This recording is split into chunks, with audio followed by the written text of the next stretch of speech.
All right, there we go. All right, so if you all could kindly mute your mics right quick, I'll do a little intro, then we can get started. All right. All right. All right, let's get started. So, for those who probably aren't watching because I haven't shared the link yet, but for those who are listening, once I upload this to SoundCloud, welcome to the Black Techies Podcast, episode 16. Today, or tonight rather, we are doing part 2 of our discussion on the Black Panther. As you know, the movie came out almost a month ago, and it's almost crossed the $1 billion mark, I think, worldwide, or it's very either it's crossed it or it's very close. So clearly, this movie has been very successful, and by all accounts, one of the best Marvel movies ever, like ever. So last on the last podcast, we talked about different aspects of the movie and how special it was and how it meant to the Black community that a movie of this magnitude would be released.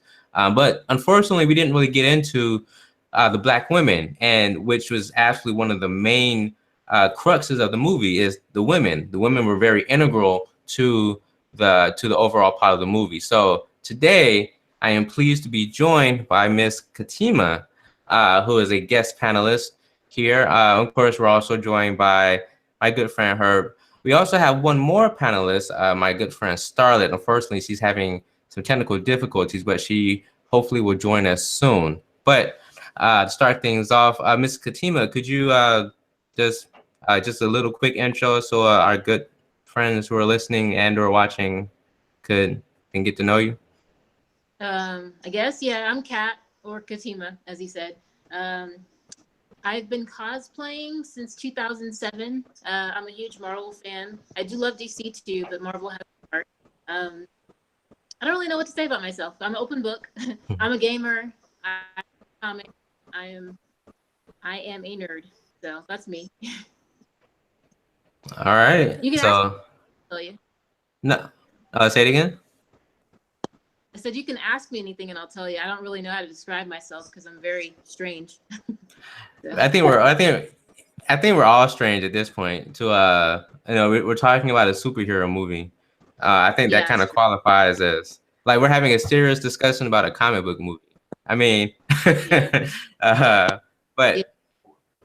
Welcome to the show, and hopefully, if you want, you're very well to join us in future episodes. So, yes, we're always, especially the Black women. We love having more women on the show. Herb, he's there. We all know he's the lovable guy who is the self-proclaimed king of cord cutting. Cord cutting. But so I guess we can go ahead and begin our discussion. Actually, before we start, I kind of heard Herb's opinion last time, but what was your? I guess I can call you Kat. So I guess is that what you prefer to be called? It's just easier. Okay. What did you think of the movie overall? Like, did you like it? Was it like? Was it? Do you think it was overhyped, or do you think it was justified? Were there some parts that you were like, eh? So, I have been a Black Panther fan for a very long time, and I'm actually friends with Don McGregor, who was the original writer for Black Panther. Nice. I was very much excited about the film. I was hyped beyond imagination, and I was terrified about watching the movie because I just did not think it could possibly live up to my standards. Well, it did. I absolutely loved it. It was phenomenally written. It was just between the costumes and, like I said, the writing, it was a great movie. Like, even if you're a long-term fan, if you're a brand new fan, it had something for everyone. And I love that it did respect, even though it was loosely translated, it did still respect the source material. Right. So I think it was art to me. I really, really enjoyed Black Panther. So. All right. Did you were there any this is a spoiler talk, so for those who are listening, it will be spoiled. We will talk about everything in the movie. So if you have not seen it, and I don't know why you haven't, stop, go see it, then come back and watch this video or listen to your podcast, and it will be right here. So that said, were there any? Did you have any favorite parts, or were there any favorite characters that you kind of latched on to, or? So I really enjoyed a lot of symbolism that was in there. The moment where Killmonger had T'Challa in the air and threw him over the waterfall, that was in the comic, so it was really nice. Oh yeah, that's right. Yeah.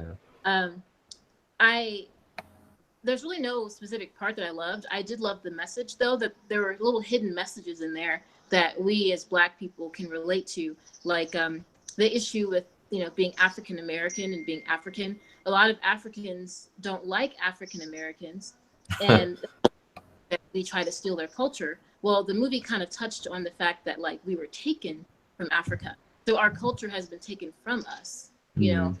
So we're trying to get back in touch with that. So when you watch, you'll see what I'm talking about. But it was really nice for them to bring up that subject that we are African. We just got uprooted and we were taken, and I really appreciated the fact that like the Wakanda thrived. It showed how powerful Black people can be, on our own, and it was really nice to see that on film. And I don't know, I loved how strong the women were. I every time one of the Dora Milaje were on screen, I was just captivated by what they would do next. And Okoye, there's really no, but I did like when Killmonger said, bury me at sea. That was very powerful. I think everybody felt that, and if you didn't feel that, you may not have a heart. I don't know. I could go on and on, so I'll stop there. But yeah, there's really nothing. I loved it all, so it's hard to pick my favorite. I think that I think it's kind of interesting that I've heard a lot of people say that it's called the Black Panther, but T'Challa might have actually been not the main part of the movie, or he it seems like that some of the other characters were either like on his level as far as like star power, or his role wasn't actually as, I won't say as important, but you could argue that some of the other characters might have somewhat outshone him at points. Well, yeah, by far. The women definitely outshine the men. I mean, it was nice to see some strong women. So, which is, go ahead. I think the entire way the movie was kind of framed was really cool by Ryan Coogler and the folks that worked on it. I mean, there wasn't really anybody that was depicted in a negative light. Right. Whether it's Black men, whether it's the kind of juxtaposition between, Kill and being reintroduced to, African culture. A lot of those things and subtleties introduced into the movie were, they were very eloquently addressed. And I mean, so much so that, and you're looking for those things, it's going to take you 2 or 3 times to see the movie just to see all the nuances that are going on there. Not just talking about the most powerful scenes either. We're talking about some of the very underrated scenes, like the Rhino scene with the head of the Dora Milaje essentially stopping our boy in his tracks. Actually, if it comes to me and you and Wakanda, you're toast. And I think I give up. So it's there are a lot of really positive imagery. There's a lot of positive imagery in it in general, but a lot of those interact.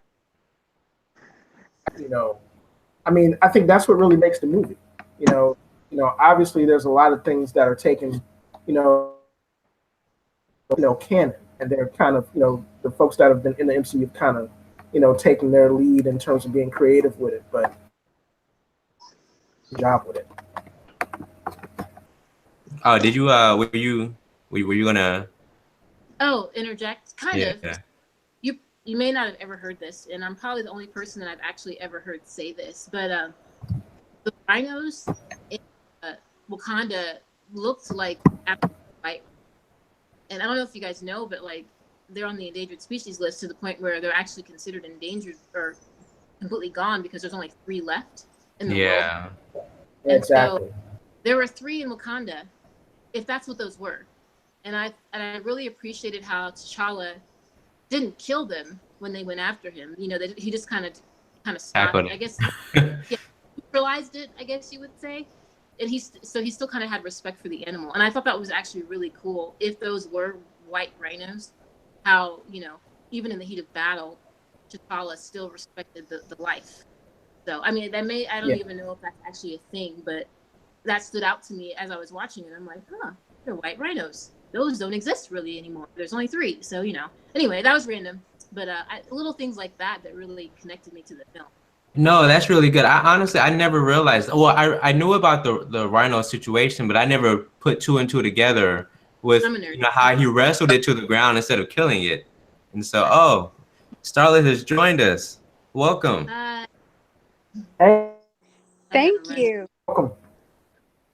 All right. So for those who are, no one's listening at the moment, but if you are listening from the comfort of your car, after this has been actually posted, Starlet has joined us, and are you there, Starlet? Yes. All right. So we had some technical difficulties earlier, which is probably my fault. It's almost always my fault. I actually broke the Wi-Fi in the lab at my job, so I don't really have the greatest, luck with technology, despite having 2 degrees in it. So, but anyways, welcome to the podcast. So before we go, Starly, would you mind giving a quick little intro for yourself and how did you like the movie overall? Sure. So, Starlet, I am a 37-year-old African American, Black, whatever your preference is, female. I'm from Michigan. I work in human resources, and I absolutely loved the movie. So I'll ask you the same question I asked Kat. Were there any moments that stood out to you? Like, did you have a favorite part of the movie, or did you resonate better with some of the characters, or? So yeah, the moment that Okoye took off her wig, that was a moment for me. Having been a wig wearer and but feeling the constraints of a wig, I still own them good ones. And thinking about breaking them out right now, but just feeling the constraints of having them, of wanting to look a certain part, which was what she was trying to do at the moment, fit in, and just being like, you know what, I'm out. Now, for my own convenience, I will still, this is not an anti-weave speech. I will still utilize them when it's necessary. However, I appreciated that moment in particular. I appreciated so many moments. I loved Black Panther himself. I just loved his heart. I loved his willingness to do what was right. I loved his love for his people. I loved Nakia for the same reasons. And I love Shuri really for the same reasons. I love them all. And Michael B. Jordan is just gorgeous. So there's that. Oh gosh, here we go. Sorry. I think my whole Facebook timeline was just a big love fest for either Michael B. Jordan, Chadwick Boseman, or Winston Duke. Yes. Amen. Just to all. I was serious, man. Well, I mean, you know what, man? As a dude, seeing the movie and hearing that sort of commentary during the course of the movie, from the audience in general. I mean, it was, but at the same time, I was happy because it was, yeah, was kind of swooning, and Michael B. Jordan doing his thing too. But fact of the matter is that depictions of black men in general, where there wasn't anything stereotypical, there wasn't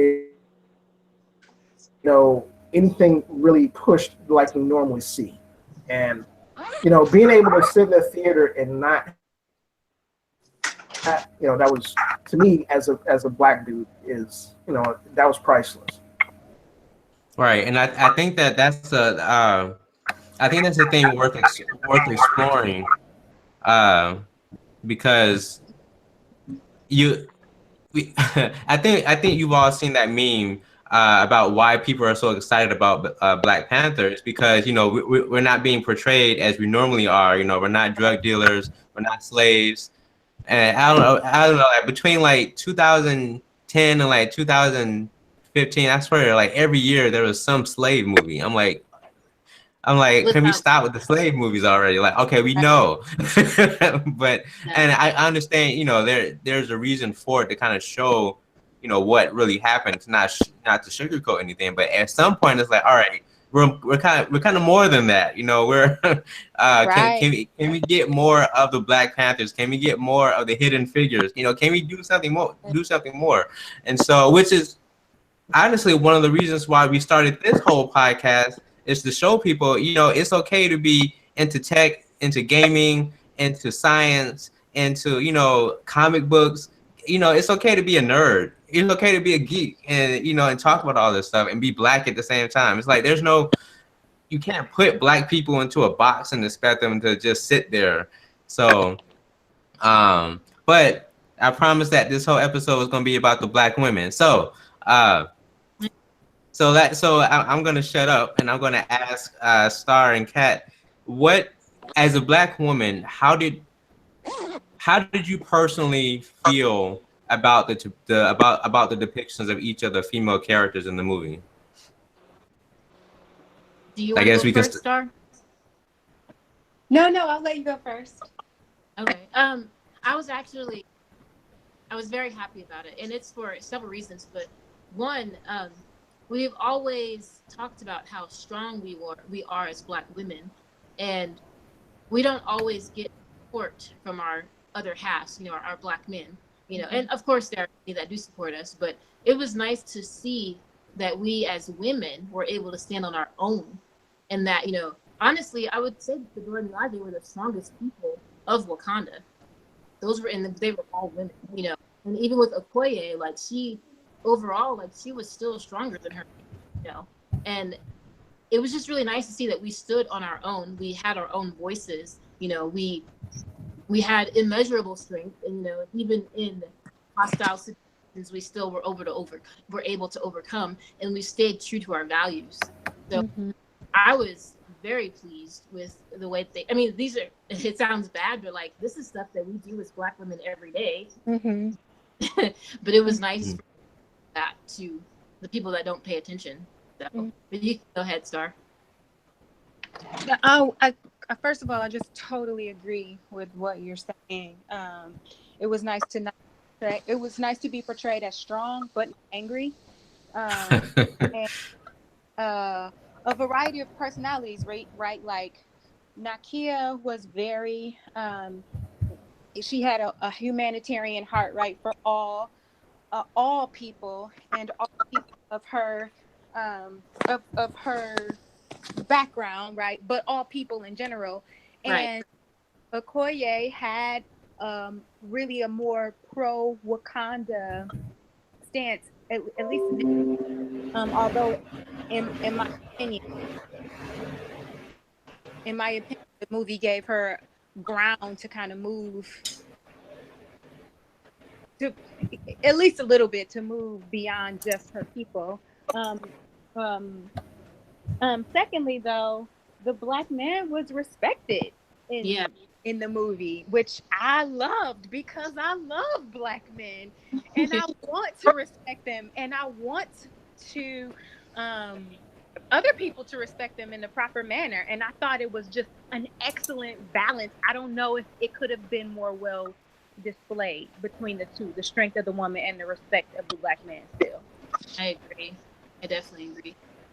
And actually, Star said something that I didn't think about. Well, I did, but I couldn't think of how to say it.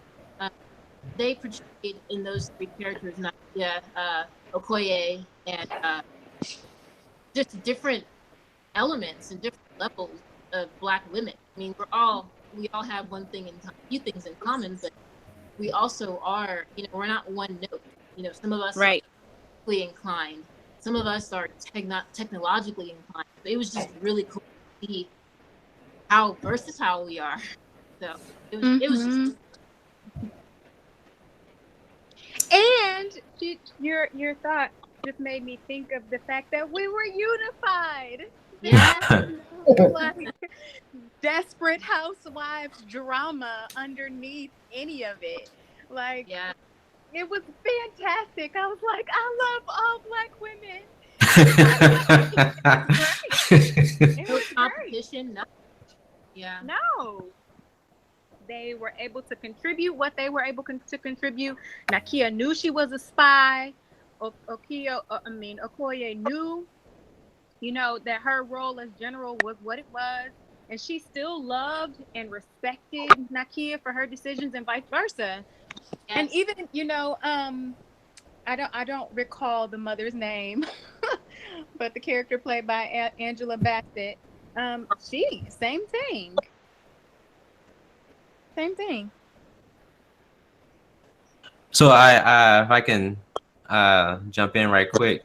So most of y'all know I have a daughter, and I'm thinking about introducing technology to her. I mean, she hasn't really shown that much interest in like computers and programming and stuff like that. But when I asked her, if she wanted to help me build a computer, she was like, yeah. And so what I think I'm going to do is I'm going to maybe try to build a computer for her birthday, and have her help me build it, and then she can see the parts of the computer, the CPU, the motherboard, the memory, all that kind of stuff, so she can learn how to do it, and maybe that'll spark an interest. And I say that because, like Star said, Shuri basically invented a lot of the stuff that they use. She was talking to Everett Ross, aka the colonizer, and she was explaining how the maglev system worked in Wakanda. And so you have this 16-year-old who basically is super smart, and from what I've read from what I've heard, she's in the comics, she's actually either as smart or smarter than Tony Stark. So I'm really interested in Infinity War. I really want to see what their interaction is. I want to see that interaction between Shuri and Tony Stark. That's going to make the whole movie for me. But I like seeing that, girls can look at Shuri and they're like, oh, she invented all of that. She that smart. She likes technology. She likes to do all this stuff. Well, maybe I can do it. And so I like seeing that. And we haven't shown my daughter Black Panther 1. I don't really think she's still into live action movies yet. She still likes the cartoons. But eventually, I want her to watch the movie, and I want her to see her. And just one more little anecdote. A few years ago, we had to deal with my daughter struggling with her hair. Like, she would see, a bunch of white people, her friends who are white, and they have long hair and straight and all that stuff, which is nothing wrong with that, but that's just how their hair is. But she wanted her hair to look like that. But and my wife and I, we kept telling her, hey, that's not how God made your hair. Your hair is supposed to be kinky, and it's supposed to look like that. There's nothing wrong with your hair. And eventually she actually started to like her hair. And we noticed that whenever she would go to the library and get books, a lot of the books would have Black girls in it. And we didn't tell her to do that. We didn't tell her to pick those books. She, of her own accord, picked those books because she saw someone that looked like her. And so she was automatically interested in that book. So the fact that they have Shuri there, I feel like that's someone that a lot of young girls can kind of latch on to. to kind of show that, hey, it's okay to be the smartest person in the world and be a girl. So I'm actually pleased with the change that they had with Shuri compared to Tom, because she's not as, I don't, she is sweet, but she's very much a go-getter. You know, she is a Black Panther. What, you know, she actually was very, and some people who read the comics caught it, but she's actually very competitive with T'Challa, and she wanted his title, and he wanted to take it from him. And you know, and so that's why, you know, at the scene where he was gonna fight the first time to be challenged for king, and they were like, "Does anyone want to compete?" And it was all silent, and then Shuri was like, she started talking, and it sounded like she was gonna, you know, compete, and then she was like, "Nah, I'm talking about something else." That was like a little hint they threw in there. I appreciate it. So, but I do like the way that they made her. She was much more relatable for women, especially younger. I have. hello, Kat, you're kind of cutting out there. Oh, sorry. I'm done talking. Oh. Do you need me to repeat anything, or? Oh no, I think we heard everything. Okay, cool. Yeah. Yeah, that was it. Oh. Any other highlights before we? I know, her, you've been silent. Did you want to chime in? Well, I've been listening, and I think, well, first, one of the things that I was kind of pushed to do in between our first part of our review and this show, back and to watch the Marvel Knights version of the Black Panther. BET had the series. If you remember correctly, if anybody remembers that, Netflix had it. Netflix running it for, before the Black Panther movie was in the works. Djimon Hounsou and a bunch cast of voice actors were really were tasked with doing it, and it was really good for. It was done. It was really good. I liked it. And it was really, I think that series was for people to actually see the Black Panther on screen, whether that was part of the MCU universe or just having its own feature movie. And so I was, I was tempted to revisit that this week, prior to the show, and the same depictions are there, where in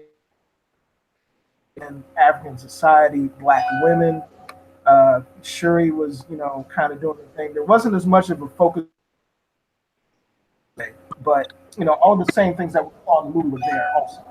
So that sort of thing, it was refreshing to go back and to revisit that. I think the one other thing that I saw that was that folks were just seeing how coming out of the movie and coming out of the just the sense of euphoria and pride that people, whether they were a casual fan, whether they knew absolutely nothing about the Black Panther, it was pretty much the same. Unless you were one of those small handfuls of internet trolls that. So, I mean, that's pretty much what That's pretty. So, I mean, it was really good to see that.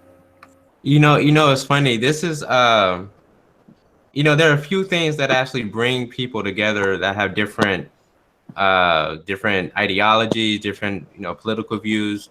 Sports is one of them. This was the one event that I saw that. So most people know that I generally have more conservative leaning views, but I have friends who are far right. I have friends who are far left, and in the middle somewhere. And so this was the one movie I saw that I saw all of them. All of them said the same thing. I have a friend who is probably on the more conservative side. He saw the movie and he came out and he posted on Facebook. He was like hashtag Wakanda forever. I'm like, what?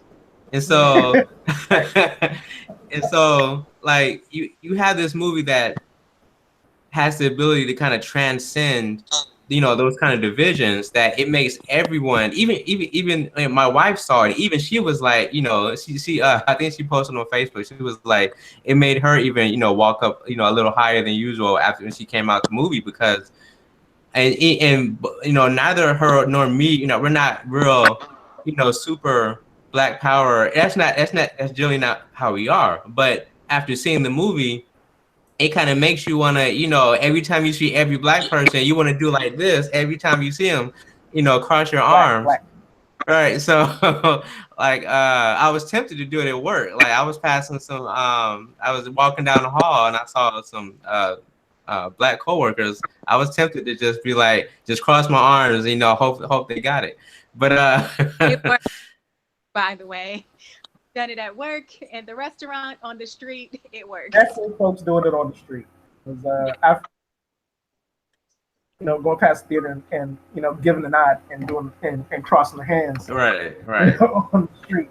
You seen the movie, but yeah, not cross the hands. So it's yeah.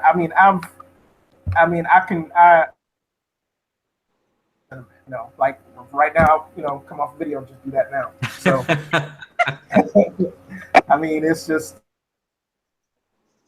that's the impact that the film had on people. So, I couldn't agree more. Do you think that, I'm trying to figure out how to phrase it.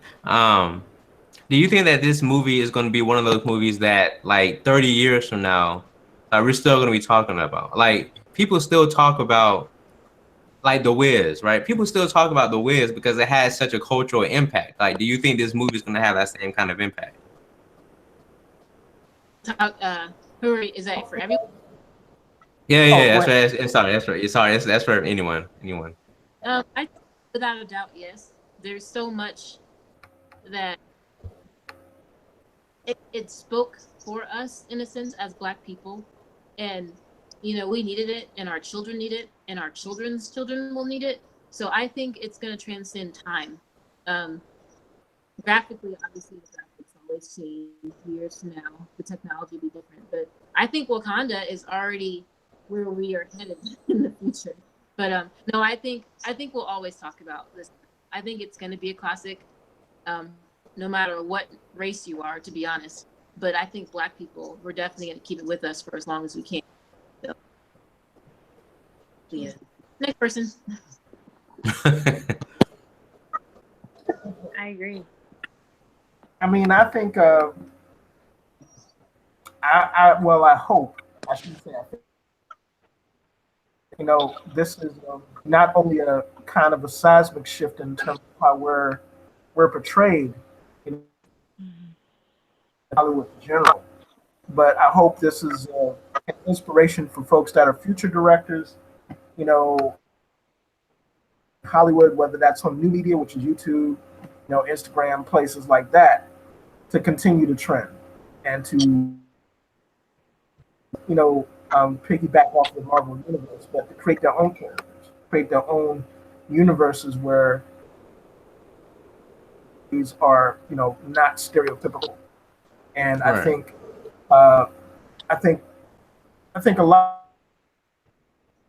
delving deep in terms of what this movie means as it pertains to that. That's what we hope. I think no, keep going. I think we still have a long way to go, and always, yeah. Response that we've seen generated by the movie and the movie's success, speaks to that. There's a lot of just backwards rationalization going on, since the movie's come out. So this ain't the first, blah blah blah. I mean, just a whole litany, whole long plan to come out with in terms of to try to downplay or discount the success of the movie and what it means. Yeah, It's I've heard it all. I mean, you have the people saying, "Oh, well, it wasn't, it wasn't the first black superhero movie." I mean, of course, it wasn't the first black superhero movie. Yes, we know about Blade, but Blade is not in the MCU. Blade, as great as Blade was, it wasn't. Blade wasn't as transcendent as Black Panther is. It's not that because Black Panther is a part of the greater MCU. It has that ability to to cross over, if you will. It took to be that superhero where even if you're white, you can have a little white boy, dress up as a Black Panther. I'm fine with that. So if you have little white boys dressing up as a Black Panther, that means we did it. That means we have actually Right. I mean, we've done something that where it doesn't matter what the color. Go ahead. The white kid in the Black Panther outfit. Oh, I think the team was about to beat me to it. What are you saying? Well, I was just saying what's funny about in canon, that's exactly what that's about. That scenario where there's a white panther that's white person that was accepted into Wakandan society. Oh, I see. Yeah, gotcha. Oh, the white wolf. White. Yeah, the white wolf. Although they kind of took a lot of liberties with Bucky doing the white wolf thing. Actually, I heard that's official. Like that is going to be his new name. Is the White Wolf.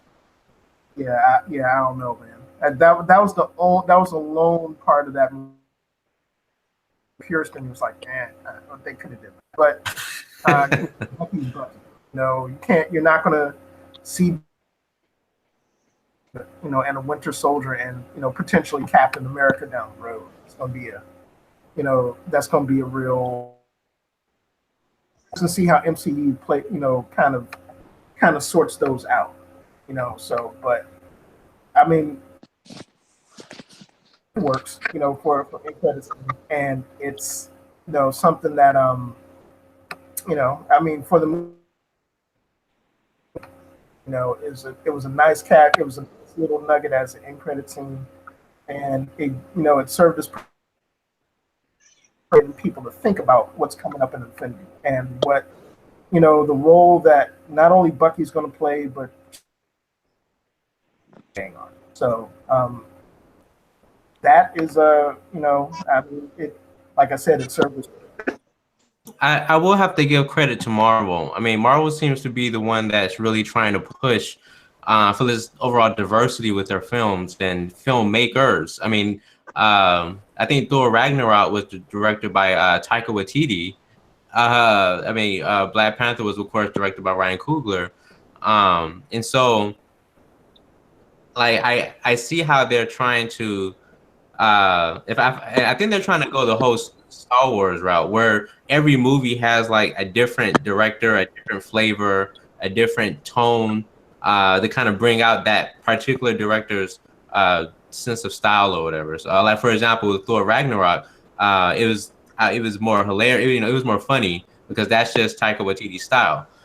His style of humor was kind of brought into that film, and so now you have Ryan Coogler, who's kind of, he's used to making more personal films like Fruitvale Station and Creed. Those were, Creed. Well, I won't say Creed was a small movie, but those were more intimate movies where it was kind of focused on like one, like for example, Creed was focused on, Philadelphia. Basically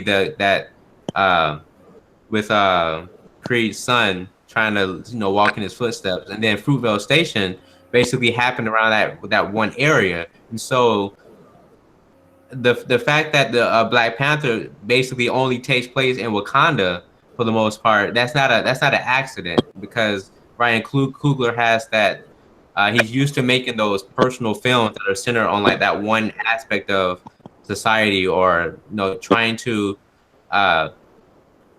show different aspects of one slice of the cultural pie. I don't know. I can't start to, but but yeah, I like to see I like the direction that Marvel is going, and I'm hoping that you I'm hoping that this kind of sets a chain reaction, and we see more films like this. Well, So do you mind if I interrupt a second? yeah. Yeah. So my husband, who is a huge Black Panther fan, he's the one who actually got me into it. He said something that stood out to me before the film came about, and it actually happened. He said, you know, I hope gives the Hey, Tiff, we same have a surprise guest. to Black. Or rather, one of our original panel, Yeah, man, my phone wouldn't let me be great. My bad, y'all. He said, I don't want them to sell short just because it's a Black cast. And he's like, and you can tell in this film that they didn't do that.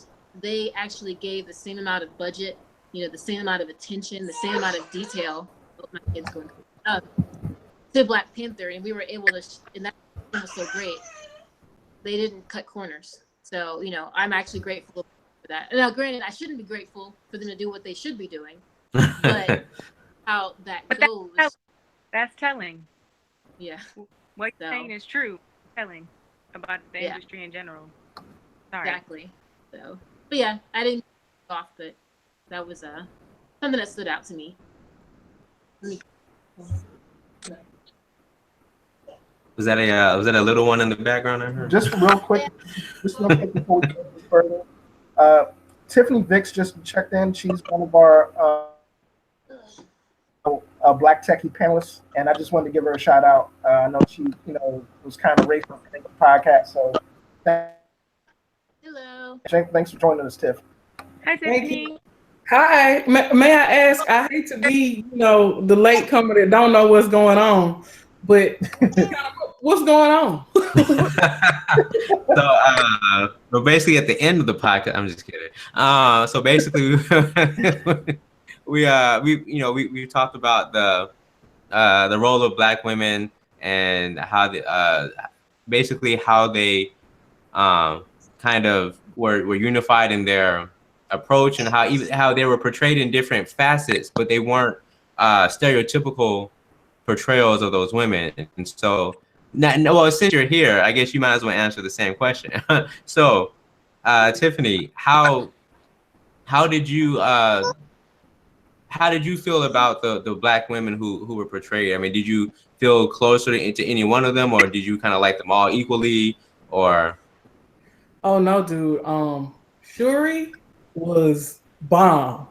Like, and maybe it's the engineer in me, but like just to see, number one, the person who was basically controlling or in charge of all the technology, you know what I'm saying, for this amazing civilization is a Black woman. I mean, I know everybody's Black, but the fact that this, society has a woman in such an important role was definitely like amazing. You know what I'm saying? It was one of my favorite things about the film.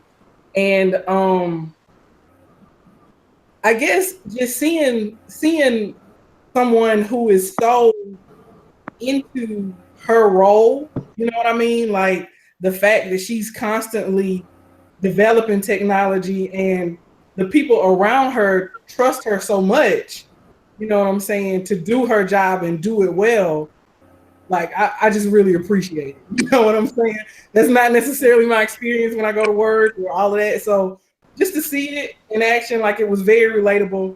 But all of the women in the film were, like, I think it was written really well. It was all, it all felt very relatable.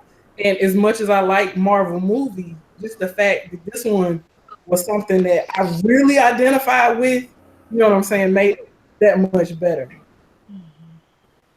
So let me ask you, do you Real quick, no, go ahead, because I think I lost my train of thought. one of our panelists has. So I just wanted to take a quick second to say, to thank Katima for being a guest panelist for us tonight. Come back please soon. Yeah, we need to just add her to the what is that thing called, chat, the group chat. I'm mad that I am like missing Yeah, Tiffany. group chat will work. Yeah, I'm mad that I'm missing you, but yeah, I gotta go. I gotta go to my workout class. So, but I really appreciate you guys being on. You're amazing, and I look forward to talking to you again. Absolutely. I'm sorry I wasn't here to hear you. Everything you had to say. We'll tag in and tag out. Now that I know you're interested, man, we will definitely have you on speed dial. I appreciate it. Bye, bye Tiffany, bye Herb, and then bye. Yeah, bye everybody. Bye. All right. Well, so Ashley, I think I remember. I can recall what my question was. So, I'm actually kind of interested. Have you all? What has been the reaction from like your coworkers, like who have seen the movie, like white or black, or whoever, or whatever ethnicity? Like, have they been as enthusiastic as you were, or did you walk into work and they all looked at you like, or did you go into work and you looked at all the white folks in your office like, these darn colonizers? Did you? Yeah. For me, they were surprisingly uninterested. You know what I'm saying? And that's just like, I mean, because these are people who, like, some I expected to be uninterested, but like I've discussed like plenty of Marvel movies with several of them. So when I came back to work that Monday and I was asking if any of them had seen it, they were like, "No, I haven't seen it yet." Or others were like, "I didn't know if it was going to be that good, so I wanted to wait to see what other people had to say about it." But like, really, seemingly uninterested, and I was a little surprised. I expected, you know what I'm saying? Like, I work with a bunch of nerds. Why wouldn't they be hyped about going to see this movie? Like, this is what we do. It makes you think, huh? It makes you wonder. Yeah, exactly.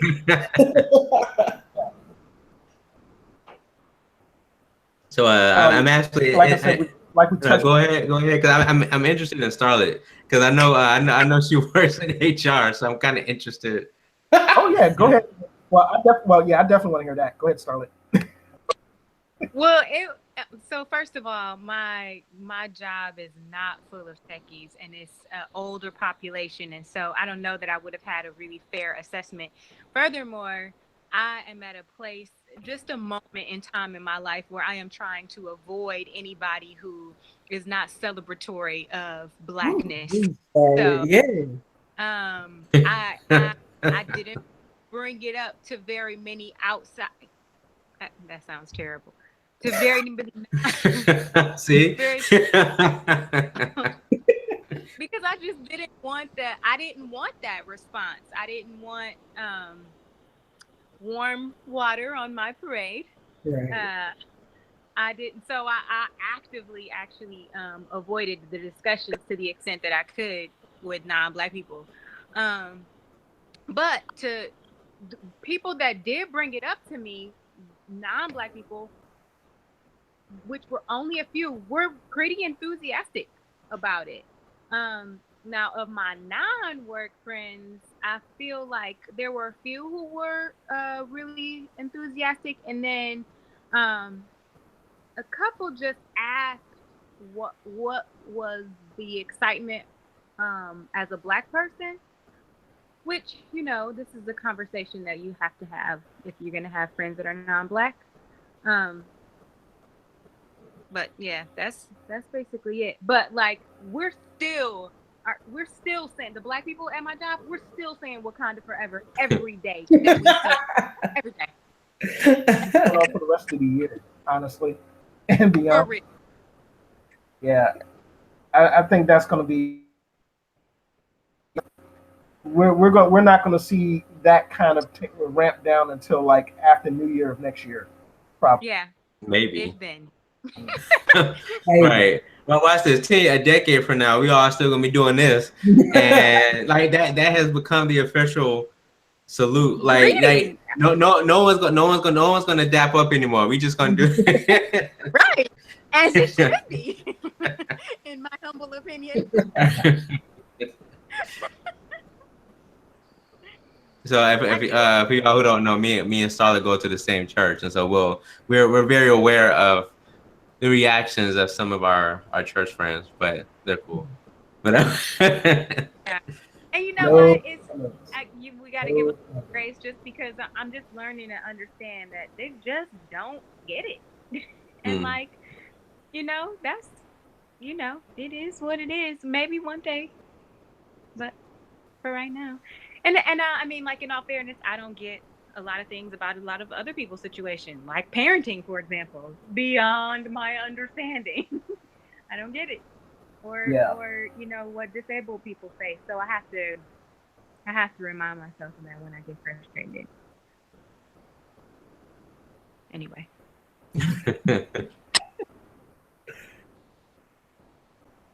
All right, her. What's up? What's up at your job? Well, I think well, like I said, I think Starlet made some really good points. I think I touched on it earlier, but the movie's reaction is a lot about where we're at in terms of how Black folk and white folk perceive some things. I mean, whether that's perceptions of Black folk, stereotypes, why we think this is such a momentous type of thing. There is really one thing that the film really kind of brought to light is the type of disconnect that we have. Yes. Certain types of demographics and certain types of communities in this country in terms of how we perceive things, and I mean, it's like I said, it's hard to really avoid that, such extremes in terms of, how Black folks see the movie and how countries see the movie, and it's not cut in black and white, because I think a lot of it has to do how Hollywood has kind of depicted Black folks in general, in terms of movies. Occasional, we'll have the occasional Black character that doesn't fit a specific stereotype, but of our experiences and on screen, that aren't really controlled by us, fits the different stereotypes. The vast majority of them, not all, but the vast majority of them. And I think screen, that template not being used on screen really shook a lot of folks up in both ways. Black in probably the most positive way possible, and folks that were kind of not really feeling it. It was a big deal, and that's the disconnect. And I think that disconnect's not going to go away over. Something that's going to be gradual, and it's something that's going to change as our age demographics change. That's simply going to take time. And lots of conversations. Lots of conversations. Yeah. I mean, it's it's definitely one of those things that you can't wave a magic wand, a piece of vibranium, and make go away. So it's it's definitely still here for a good minute. I don't know if I agree that as the age demographic changes, this disconnect will change. A lot of people say that, but I think what you're talking about, like how Black people saw the movie versus how non-Black people saw it or were affected by it, is like you're saying, like it's like a difference in paradigms. You know what I'm saying? like the reality that we live in seems to be like when I talk to have like candid conversations with like I work with mostly white men who are, like our age. Like that disconnect is still very much there because their reality is completely different from mine. You know what I'm saying? And I think Starlet is right about having to have a lot of conversation because when they talk to me and they get my opinion on something, it's completely different from theirs. Like I walked into work one day and this guy, we talk about a lot of different things. So, I'm like candid with him about certain things. He showed me one of those NRA videos where. Oh God, here we go.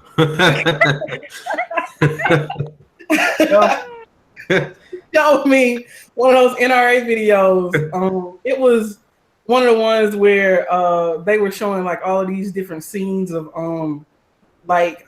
protests and riots, like Black Lives Matter this and Ferguson that, and they kept using the terminology or whatever of I think it was us and they or something like that. It was like we're going to have to take our country back from them, or it was us and it was them. You know what I'm saying? And he was like, "So what does this video mean to you?" And I'm like, "Who the fuck is them? Like who them?" You know what I'm saying? And so I was like, to me it sounds like they're saying that in order to bring peace again, we have to take our country back from them. And I feel like the them is me because everybody that they're showing in these videos are black or brown or whatever. And he was saying that's a completely different situation. Like he didn't get that from it at all. To him, it was all about the Second Amendment, this and his rights and that type of stuff. It was about he was the us. And you know what I'm saying? But the them wasn't black and brown people. The them were the people that were trying to take his guns or something like that. And so he was just asking me, how in the world did you get what you got out of this video? And I was telling him, like, people question whether or not I'm supposed to be where I am, like, all the time. They're questioning whether or not I'm supposed to be in this job I have, if I'm supposed to be living in this house that I'm living in, if I'm supposed to be in the pre-check line at the airport. Like, I've had people question me about being in all types of spaces that I'm definitely supposed to occupy because I've earned the right to be there for whatever reason. But people don't automatically assume that about me. So when I hear talk about like us and them and people not supposed to be in here and we got to take things back from these people, that's how I see it because of my paradigm. And since I was talking to someone that was the same age as me, and I've had similar conversations with other non-black people who are the same age as me, who just don't get it. So I don't know if I agree with the fact. I know everybody says it, but I don't necessarily think this thing is going to age itself out. Like, I don't think when all the old people die, we're going to be like living in some type of racial utopia. Well, I didn't say that. No, I know that, her. I don't mean to hit racial utopia. I know that's not what you said.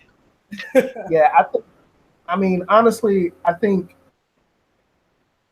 for examples there are kind of a perfect kind of what I'm getting at because, and that greater discussion of how that sort of imagery and language, Black folk or with minorities or with, those two discussions should be completely these days. And we've seen that type of verbal imagery, in our politics. We've seen, in how we relate to each other, in general, and that's why you see a lot of that sort of negative stereotyping has been normalized, and it's been normalized. We really haven't seen before, even in places where we thought we might think that that more open, more inclusive and more open minds are. Kind of seeing that behind closed, we see and hear the same types of verbiage and the same types of imagery. Something that is taught, and a lot of it. I don't think all of it's going to just simply be critical aging, but there's a specific system of how this stuff is passed on. It's learned behavior. It's behavior that's taught. Hey, this is what that means. That has a point of teaching. That's where it comes from. So but in a sense, I don't agree with you. If that makes any sense, because I think there are a lot of we're both right. I think it's one of those paradoxes in society now that the only way we address it is we address gritty truth about our history in this country, how we really relate to each other. Because that's where a lot of this thinking comes. It comes generationally. Whether it's kind of clouded Second Amendment talk, or it's clouded by, okay, well, this is a country of immigrants, but we don't want any more immigrants. Because, we're scared of X, Y, and Z type of people. Those sorts of things, that's what drives it. I wonder if we're gonna have to wrap up soon, but I wonder if social media kind of exacerbates the problem, because what I've noticed is that while the whole point of social media is to kind of network and network with a bunch of different people, more often than not, most people only network with people that they agree with, and so everyone is in these stovepipes, so they're all in these echo chambers where the only thing they hear are people who agree with them. And so when they're presented, when you have a situation like what Tiffany just said, someone who's Black or Latino, when they see that NRA commercial, they're not going to think Second Amendment right. That's not what they're thinking, because that's not something that they particularly, I won't say they don't care about. I mean, there's plenty of Black people who care about the Second Amendment, but that's not how they see the world, because that's not how they've been. That's not the paradigm that they've always operated under. So, but if you never interact with those people, if you never talk with people who don't look like you, you'll never see that. And so you're always going to see the world in the way you see the world, and not the way. And it's harder to empathize with someone else who doesn't look like you. And so I forgot the quote. There's a woman I follow on Twitter. Starlet has heard of her. Her name is Trillia Newbell, and so she was talking about getting to know people who don't look like you. And she was like, I think I'm paraphrasing. She was like, how do we go from engaging with people who don't look like us? How do we go from that to loving them? Like, how do you go from that to loving them? It's not enough to just simply talk to them. You have to form relationships with those people. You have to. I have relationships with atheists, with a bunch of white people. I have with Black people. I don't necessarily agree with all of those. Obviously, I'm a Christian. I don't agree with what an atheist believes, but that doesn't mean that I can't have a reasonable dialogue and understand where they're coming from. And so, but you don't really get that on Facebook and Twitter and social media, and that's why I've stopped having debates on social media altogether. I'm like, it's not even worth it, because these days no one knows how to have a conversation anymore. Like, so, and then you have situations like this where it's like, what's the point? I think I think that's a very good point. I think that's social media is a double-edged sword. Go ahead, Tiffany. It's an excellent way for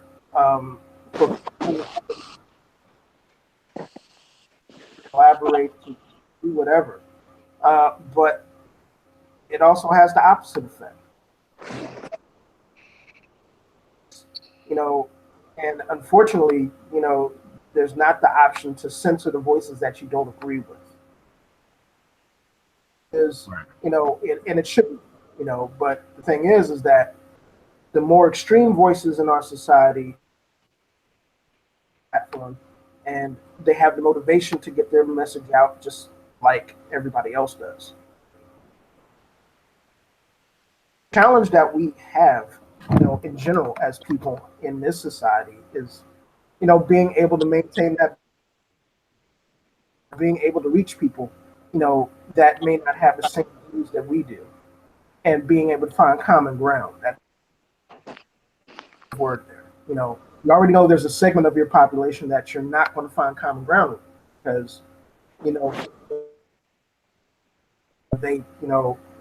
they have an ideology that doesn't mesh with, whatever ethnic, religious types of, relationships you might have. But the vast majority, come to common ground. The question is how we go about doing it. And the medium in itself is a tool. That's what social media is. It's a tool, just like television, just like radio, just like our Google Hangout that we're on. Mm-hmm. The question is how we apply that tool and how we get people to use it. And perfect example of it. When we get on social media and we talk about these things and we portray images, don't play into the stereotypes or don't play into the negative reinforcements that we have about people. The question is how many people can we get to actually do that, and that remains open to debate. To bring it back to Black Panther,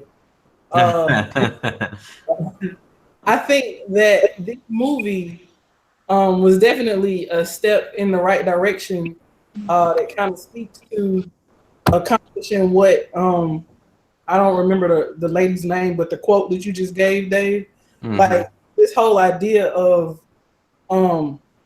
seeing, loving people who don't look like us and don't agree with us, or like I think the first step to it is kind of like really I think where we are in our society, the first thing we got to do is get to the point where I think everyone sees black, brown, yellow, red, like see the people besides white people as like to see our humanity. You know what I'm saying?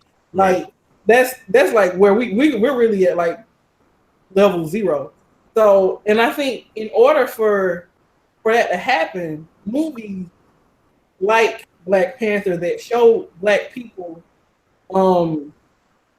outside or beyond the stereotypical roles that we usually inhabit kind of can start to do that.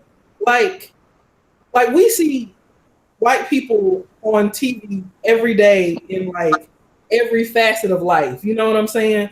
So we don't pigeonhole them to just being like a nerd or a thug, or like we get to see them in all types. You see meth heads on TV. You got, you know what I'm saying, great moms, dads, and families that are together. You got them that run the gamut like life truly is. Right. But you don't see everybody else on TV that way. So they don't know how to, I think, process us in any way for real outside of the context in which they're used to seeing us in.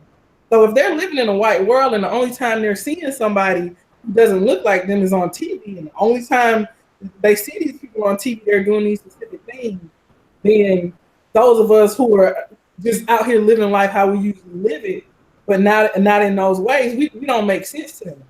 So we're like some type of abstract idea, I think. So when we have these types of movies that show us, who's out here being great, if they can consume that at the same rate or even close to the rate that we consume them in media, just living their lives, maybe we can start to be like people to them. You know what I'm saying? And maybe that's like a step in the right direction. Did you want to add anything, Miss Starlet? Or were you were just sitting back enjoying the conversation? Enjoying the conversation. I agree. Love y'all. All right. Unfortunately, all good things must come to an end. So I must end on this note. Well, before we go, I guess I can let everyone have a nice last word. I'll just say that for those listening, for those watching, well, there's no one watching. But if you're watching the video later, I've said it before and I'll say it again to any of the non-Black people who are watching or hearing this. This isn't to put you down. This isn't to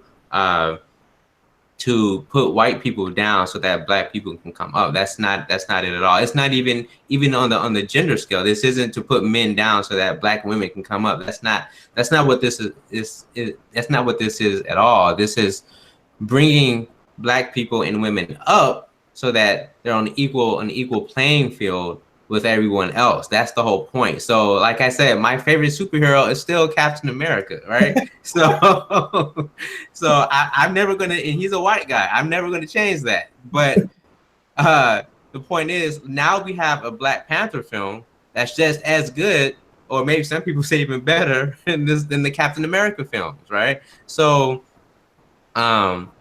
anyway, I say that all the time because you still hear all these people, especially in like the alt-right circles, you know, that they're trying to get rid of us and all that kind of stuff. That's not what we're trying. If that's what you got from Black Panther, then you need to watch it again, because that's not what it's about. That I've never said that, and I don't think you'll hear any of our panelists say that. The whole point is to bring Black people and people of color up so that now everyone gets a shot at being great. Now you can see everyone being superheroes. You can see everyone being anyone. So, and you can see people being human.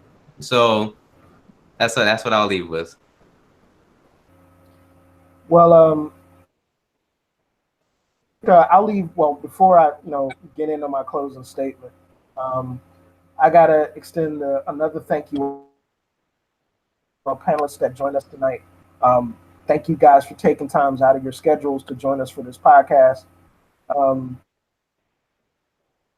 We want, one thing about this podcast is that we want representation from everybody, and those brothers that are in tech, that are geeks, that are whatever, that's women too, because there are a lot of bright minds that are there. So I really appreciate having women on our podcast that exemplify that. Frankly, I think we've talked about a lot of dynamics that the film has covered, and how people have perceived them, perceived the film. The thing that we really need to take away from this is that, like Dave said, the concept of isn't that it's supposed to be exclusionary. There's not an air of exclusion there, but there of mutual respect and humanity. Right. Meaning that you don't view your fellow human being as something lesser than what you are. And we've kind of dynamic juxtaposed a little bit in the movie also. When we saw Killmonger's interaction with the or when we saw Claw's interaction with Killmonger. The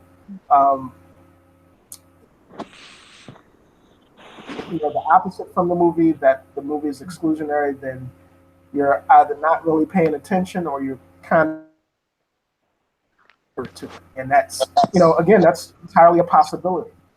But for the folks that really enjoyed the movie,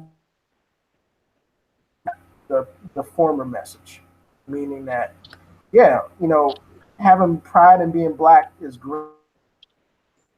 Come at the expense of putting somebody else down. Having pride in being a strong black woman or a strong black man come at the expense of putting, the opposite down. We're in this together one way or the other. That's what I'll close with. And again, a hearty thank you to everybody I was on the panel tonight. Doing all talk at once. You want me to go first? All right, go ahead, Charlotte. Well, I just feel like awkward if I'm the last one and I'm not really a real panelist. You're very much. I mean, you can be if you want to. With a membership open. Especially with women. On a membership drive, man. Well, happy International Women's Day. Oh yeah, see, yeah. I guess my closing thoughts are really similar to you guys, so I won't be long. But this is the fact that this was a time for celebration for us. When I go out to restaurants and it's somebody's birthday, I don't say, well, I got a birthday too, or everybody got a birthday or whatever. Like, I literally say, happy birthday, because today is your day. And so, like, that's how I feel about this era. I feel like, happy birthday to me. Today is my birthday. And happy birthday to Black people. Even though it's not our birthday in so many words, it's a reason to celebrate. And so, don't, again, same vein, don't feel like we are excluding you. We're just celebrating what there is to celebrate about us, which if you count Blade and Blank Man, it doesn't come very often. So, Wakanda forever.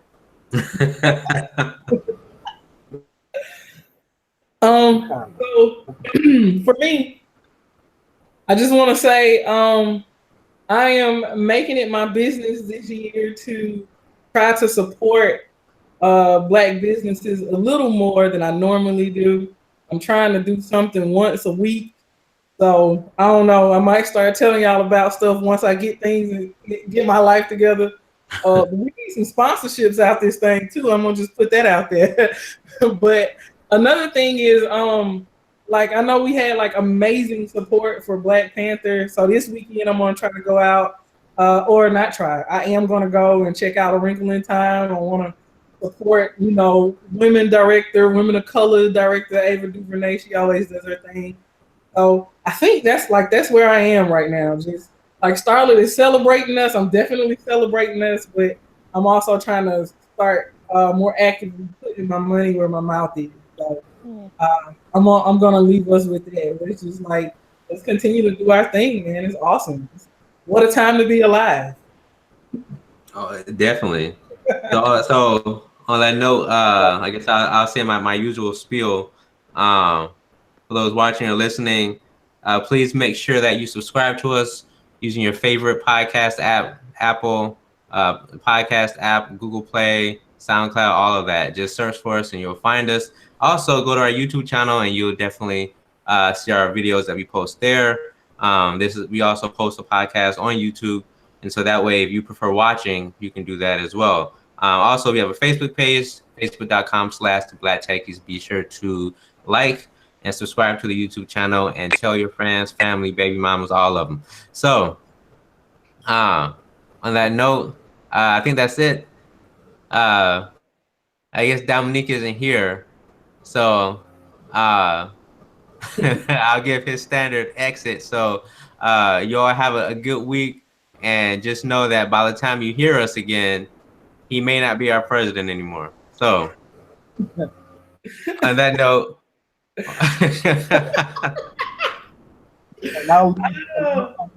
I'll follow that with a hearty hail Wakanda. Hail Wakanda. Wakanda.